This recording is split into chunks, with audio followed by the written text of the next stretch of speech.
On June 23, 2011, the Women's Academy of Excellence in the Bronx, New York celebrated the commencement of its second graduating class ever.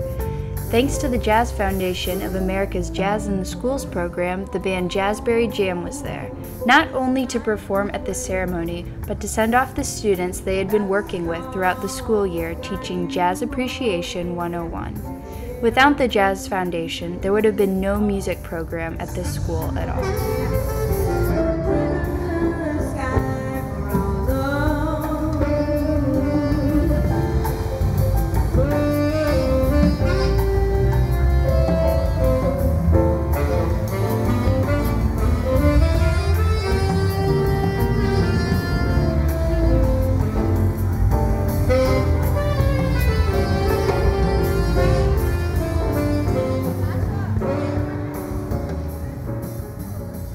It was the principal's deepest wish that the graduating girls should be exposed to jazz before they graduated, before they went on with the rest of their lives. She wanted them to at least know this music existed and how important it has been to the evolution of the kinds of music they listen to on a daily basis. We took a Mary J. Blige song and took out the percussive rhythm aspect of it and just left the blues. And they got a chance to see, oh, it is the same. You know, the syncopation is where we wanted them to understand the communication of the drum, but also just how music evolves and to be able to have an intelligent conversation about the word jazz and what it means and to interpret things and to play.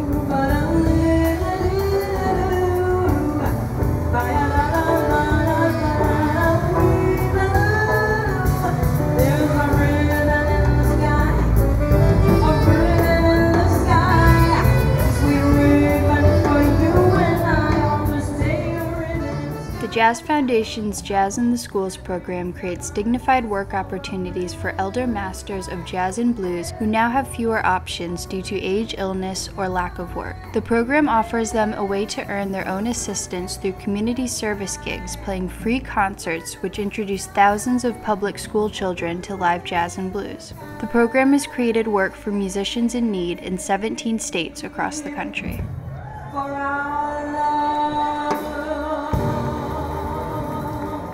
My first classroom setting, talking about this rich music, laying some jewels on with my sisters in this art form. For the Jazz Foundation, this is the first series that we've been able to participate in. I'm always educating people about our music, jazz, and our art form, so you feel like you're constantly just helping people to understand why you love it.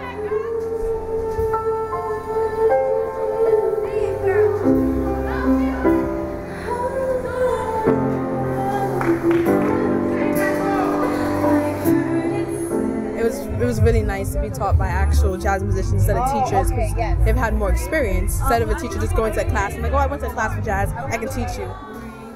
Just having them, you know, interact with everyone and having the kids involved. What enriches life better than jazz and the blues? The blessing was really more in my life. It enriched me more than I think I could ever enrich them.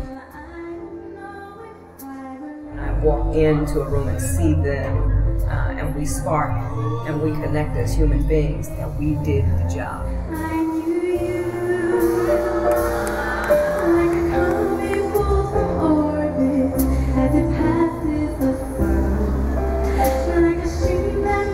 Some of the jazz music influences what we listen to today, and some of the students don't know about it. They're like, oh, I heard that beat before, and the melodic tones of everything, and like, oh, it's influencing our music now. I think jazz, since it has to do with a little bit of sadness, it has helped me like write poems, the lines, how they was like sometimes they serve as choruses, and implement that within my poetry.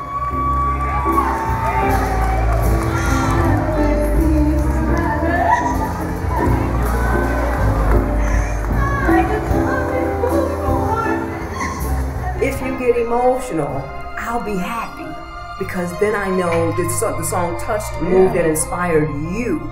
So I want for you to not sing like a 14-year-old kid, but I want for you to put some of the young woman that you're coming into being and communicate these lyrics, because, you know, this is a heavy song. You're giving some part and stuff that they'll talk about for the rest of their lives. The work that Jazzberry Jam has done at the Women's Academy of Excellence over the 2010-2011 school year has gone above and beyond what the Jazz in the Schools program has offered before. And we'd like to use it as a model to take the program to the next level and offer more educational value to schools that we serve and create even more opportunities for elder musicians to pass on their legacy.